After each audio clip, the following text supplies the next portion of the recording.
Building a custom home is one of the biggest investments and expenses that people will make throughout their entire life. The exciting part is that they get to personalize every single detail, from the floor plan to even the finishes, and we shouldn't take that lightly. A jetted tub. Jetted tubs were one of the most popular things you saw in homes years ago in a primary bathroom, but they can break easily. They use twice the amount of water, and over time you can start to see cracks and other issues with them.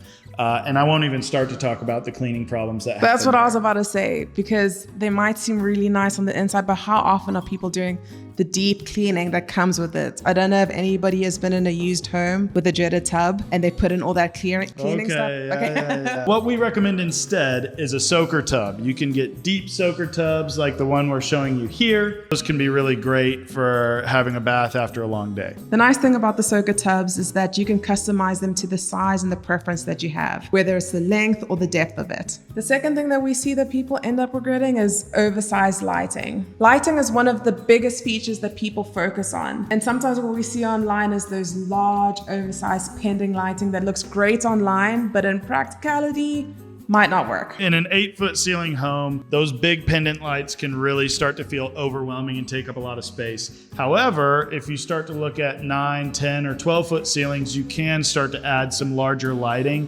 What we see go wrong is, not putting that large light over a table or putting it in a room with lower ceilings. Because I don't know if anybody is like me, but sometimes I like to zhuzh up the space. And when I decide to move things over, all of a sudden I have to start ducking underneath lighting because I just put this huge thing in a space that could be multi-purpose. When we're building a custom home, oftentimes that's designed, but when we're building a spec home, oftentimes we won't even add the chandelier until the home has sold, so we can custom place where that's going to be around a table or other furniture in the space. Therefore, intentionality matters. That's right. So the next one is carpet. One of the things that we see here is folks like to put carpet throughout the entire home. Everywhere. Remember how they used to put it in the bathrooms? Yeah. We won't even talk about that. And those of you watching this who lived through the 70s, we're looking at you. Now what we really recommend is hardwoods, pre-engineered flooring, or LVP. And not everywhere. It's okay to have some bedrooms or other rooms in the house that are carpeted. Oftentimes what we like to see is a hard surface, whether it's a tile or a hardwood or an LVP, and then going over that with an area rug. That way, if there is damage, it's much easier to replace LVP or hardwood versus when you have that damage to a carpet, oftentimes you're replacing the whole room. Yeah, and every time when you go through different phases of your life, you can change out that rug easier than it is to rip out all that carpet. And let's not even start to talk about what it looks like if you have dogs or cats and all the allergens that they start to bring in. That can really be a pain in the butt. Absolutely. Natural marble countertops. Now this one's gonna kill me because they look so stunning, both in person and online. We see it in Architectural Digest and all of these very high-end and even like mid-range homes. What people don't realize, especially for our chefs and our cooks out there, is that the second that we have lemon or tomatoes or anything that's acidic and it gets onto that countertop, it can eat away at it and also ruin what you intentionally had. Some people are okay with that and they just go with it. But instead of that, if that does bother you, if that ring on the countertop is going to be something that you can't stop looking at, we really recommend quartz and quartzite. That's going to be similar price range sometimes, depending on what you're choosing, but its durability is a lot more. They've definitely upped the types of quartz that's available. You can get them in different styles, different textures, so the options are limitless. Let's talk about number 5, which is one of my favorites, open shelving. I like open shelving because I really love the look of a natural wood, white oak, or black walnut shelf in a kitchen. However, depending on what you're gonna put on there, it's always gonna be visible. You're gonna notice it. If you are not a cleaner or a duster, if you are not taking care of what you see there, your guests are gonna see what you might not want them to. We oftentimes make clients aware that even though they look beautiful, they might not give you the functionality that you want. A floating shelf may only be 8 or 12 inches wide. By the time you get dishes and other things on there, they might not be the right fit for what you're dreaming of. Exactly. So it might end up being more of a decorative piece, because something that we've had in our personal homes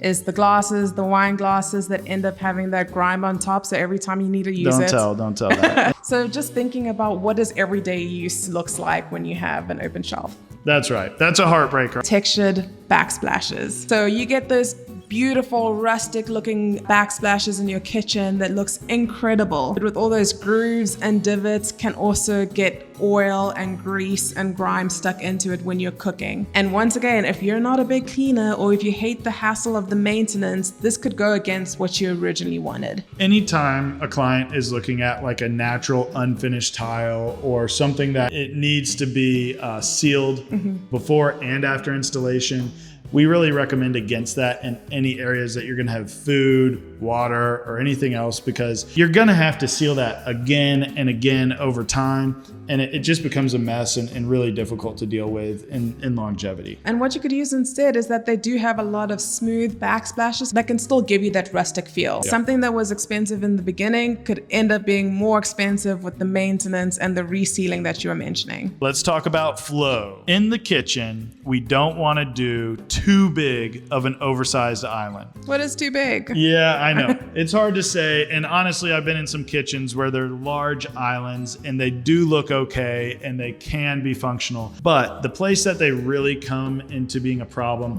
is when you're trying to get around this island to get to the fridge, and then around that to get to the oven, and then around that to get to the sink. And so as long as it's designed well, I think you can have a large island, but we have seen plenty of examples of an island that's too large and you can't get around the kitchen well, especially when you're having those big parties with all your friends. We can clean our house as many times, clean the living room, clean the back room, but whenever we have people over, where do they all congregate?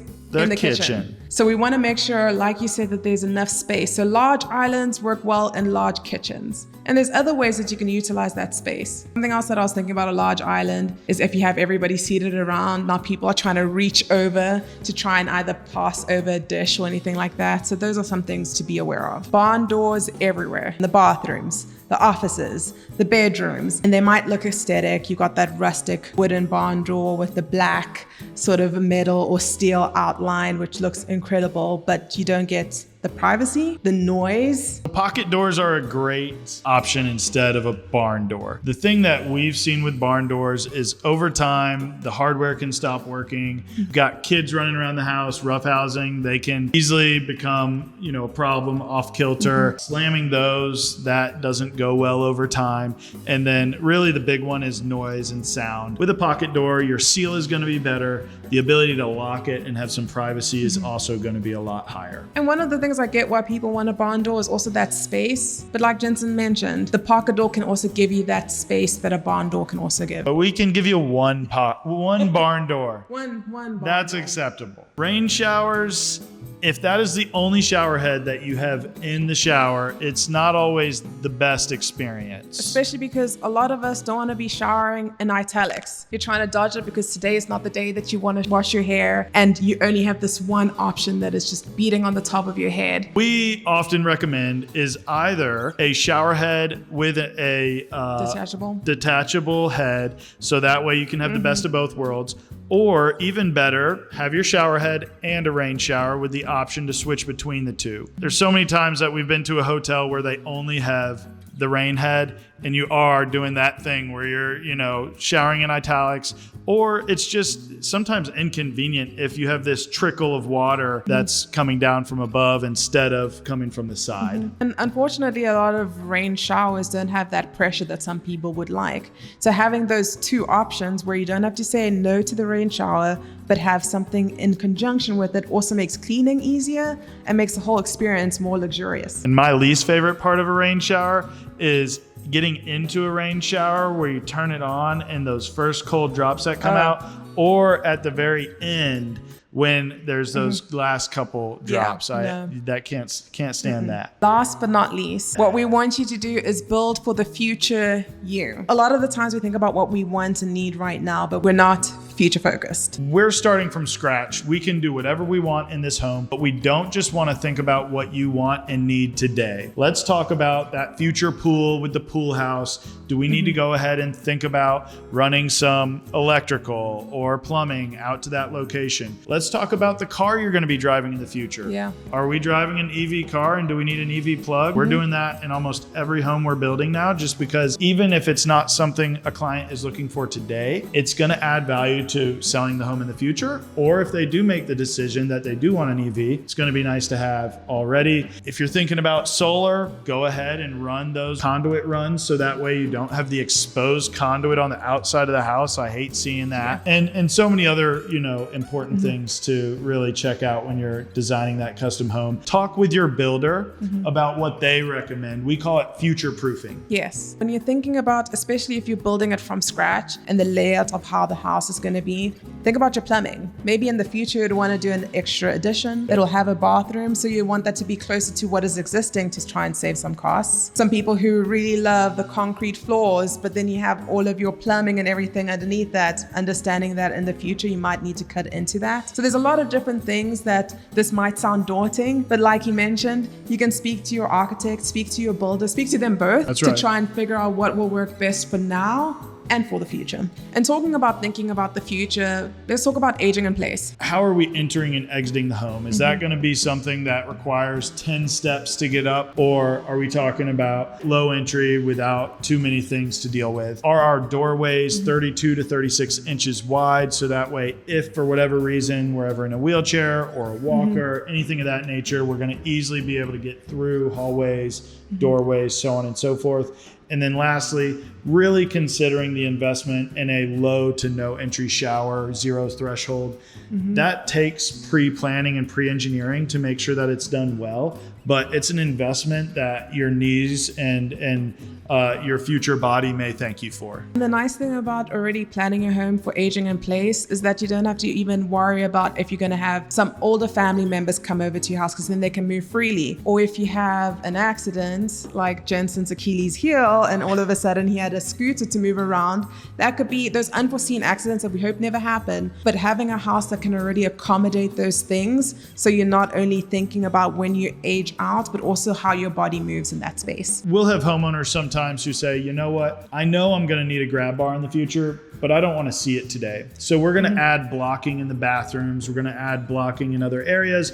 So that way, if you want to put a grab bar in the future, you already have the blocking in the wall to do that. And we're going to provide you with pictures. So that way, in the future, when you bring somebody in to help you put that in, you've already got a good understanding of where in the house that is. Yes. Ultimately, we hope that this is helpful. And some of this can save you not only thousands, but tens of thousands, and in some cases, hundreds of thousands of dollars. Every custom build is different and every family is different. And so some of the things that we've shared with you today may not resonate. They may not be right for you.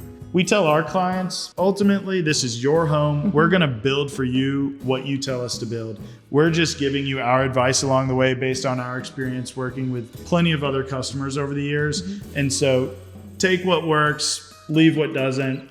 And if we can help you with your custom home, we would love to talk with you. Even if it's just for advice, we'd love to have that opportunity. And what you can do is in the comment section down below, share some other things that people have regretted, because we just covered 10. And there is a lot of things that you've either witnessed or maybe experienced yourselves. And maybe you've built a custom home or you're a custom home builder. Share your thoughts and comments as well. Don't forget to like and subscribe. This is Ntende and Jensen. Woohoo!